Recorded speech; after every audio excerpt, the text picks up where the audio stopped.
এই দেখো, আজকে তো আমরা মাছ মাংস খাচ্ছি, তাই যে ওই ছোট ছোট কাঁকড়া পাঠাইছে খুলনা থেকে আমার বৌমা।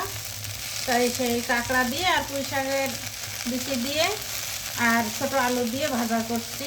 তাই দেখো কাঁকড়াটা কিন্তু এই কাঁকড়া কিন্তু অনেক ধরনের আছে, 4-5 রকমের কাঁকড়া আছে। এটাকে বলে মাকু কাঁকড়া বলি আমরা। এই কাঁকড়া দিয়ে তাই এই আছে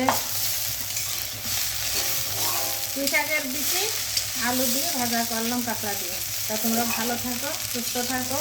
আর এই মুরগির মাংসটা দেখো, এই মুরগির মাংস রান্না করছি আর এই ভাজিটা করছি।